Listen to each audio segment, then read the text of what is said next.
ద్వారా మరొకసారి ప్రభు అయిన యేసుక్రీస్తును ప్రకటించుటకు నాకు ఇచ్చిన ధన్యతను బట్టి నేను ఎంతగానో ప్రభును స్తుతిస్తూ ఉన్నాను. పరిశుద్ధ గ్రంథముకు బైబిల్ మొదటి దినవృత్తాంతములు 4వ అధ్యాయము 9-10 వచనాలలో ఒక యవనస్తుడు ఉన్నాడు. ఆయన పేరు ఎబ్బేజు. అతని తల్లి అంటూ ఉన్నది, వేదన పడి ఇతని కంటిననుకొని ఇతనికి ఎబ్బేజు అని పేరు పెట్టాను. ఎబ్బేజు అనగా వేదనాపుత్రుడు. యేసు ప్రభువారు కూడా యెషయా గ్రంథం 53వ అధ్యాయములో మన పాపముల కొరకు, మన దోషముల కొరకు, మన అపరాధముల నిమిత్తము ఆయన వేదన పడి మనలను విమోచించాడు. ఎబ్బేజును గురించి ఏం చదువుతామంటే 4వ అధ్యాయము 9వ వచనములో ఎబ్బేజు తన సహోదరుల కంటే ఘనము పొందినవాడు. ఘనము, చాలామంది ఘనత కొరకు నానా పాటలు, నానా ఫీట్లు పడుతున్నారు. కానీ బైబిల్ ఏం చెప్తుందంటే ఘనతకు ముందు వినయముండును. ఎబ్బేజు తన సహోదరుల కంటే ఘనము పొందినవాడు.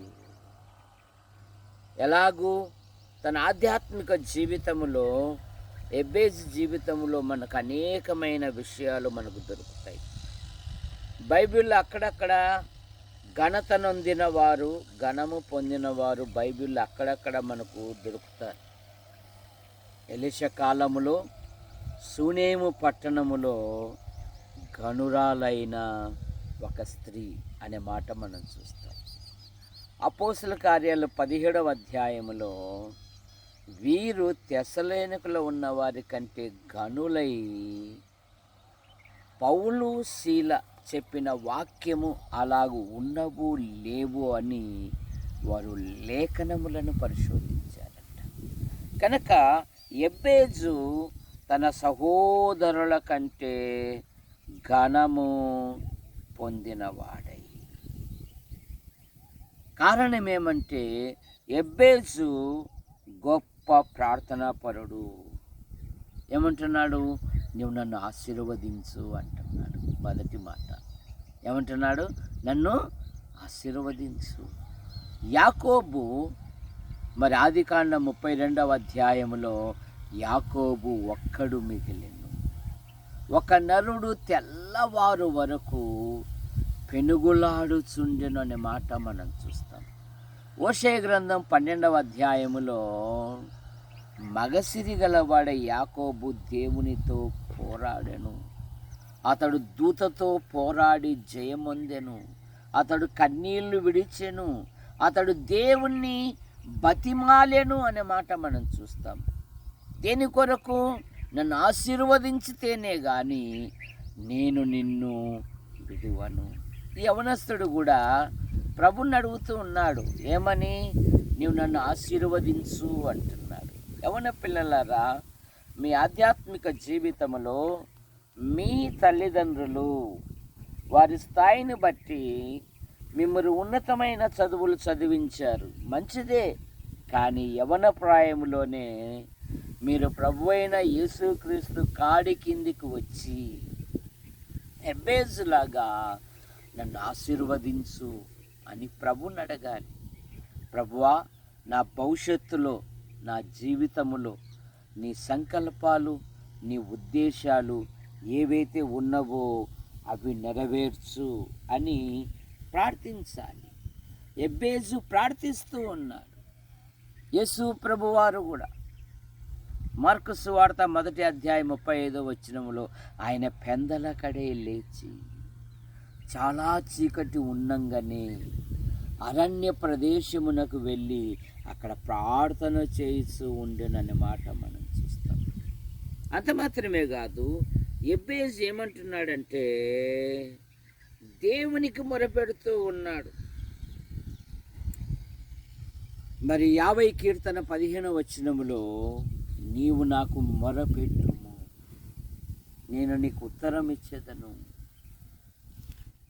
నేను నిన్ను విడిపించెదను, నీవు నన్ను మహిమపరచెదవు.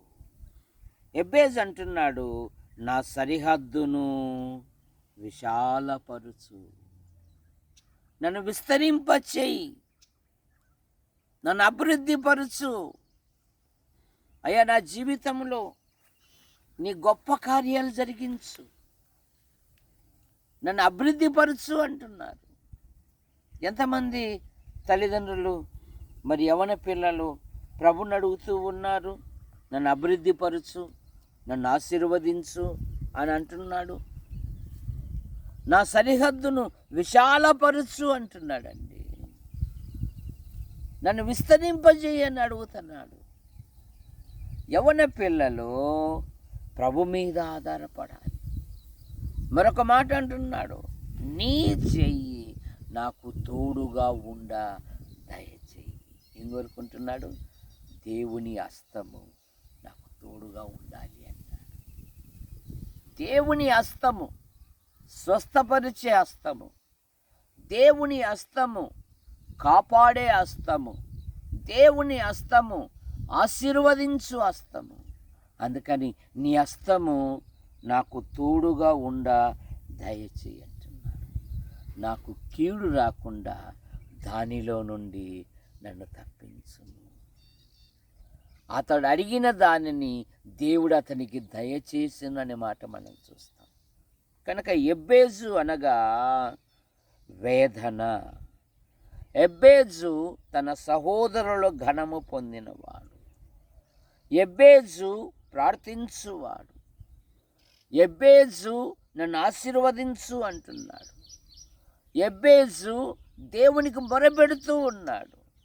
సంసోను కూడా మొరపెట్టాడు చివరి దశలో, ఇదొక్కసారి నన్ను జ్ఞాపకం చేసుకున్నప్పుడు శత్రువుల మధ్యనే తానున్న చోటనే దేవుడు ఒక గోతిని చీల్చి అతనికి దాహమిచ్చిన అనే మాట మనం చూస్తాం. నా సరిహద్దును విశాలపరుచు, నన్ను విస్తరింపచేయి అంటున్నాడు. నీ చెయ్యి నాకు తోడుగా ఉండ దయచేయి అంటున్నాడు. నాకు కీడు రాకుండా దానిలో నుండి నన్ను తప్పించు. శిష్యులకు ఆయన ఏమని నేర్పించాడు? మమ్మల్ని శోధన లేక రాకుండా కీడులో నుండి నన్ను తప్పించుము. కనుక యవ్వన పిల్లలు ఎబ్బేజు వలె ప్రభు మీద ఆధారపడితే మీ జీవితాలలో కూడా దేవుడు గొప్ప కార్యాలు జరిగిస్తాడు. ప్రేమించిన మా తండ్రి, సహోదరుడు గంధం Devadanam the Bible study YouTube ద్వారా మరొకసారి ప్రభువైన యేసుక్రీస్తును ప్రకటించడానికి సహాయం చేశారు. ఎబ్బేజును గురించి ధ్యానం చేయడానికి సహాయం చేశారు. ఇదిగో యూట్యూబ్ ద్వారా ఎందరైతే వింటున్నారో, వీక్షిస్తున్నారో దీవించండి. ఈ వీడియోను సిద్ధం చేయడానికి సహాయపడిన యవనస్తుని కుటుంబాన్ని కూడా దీవించమని యేసు ప్రభు నామములో ప్రార్థిస్తున్నాం తండ్రి. ఆమెన్.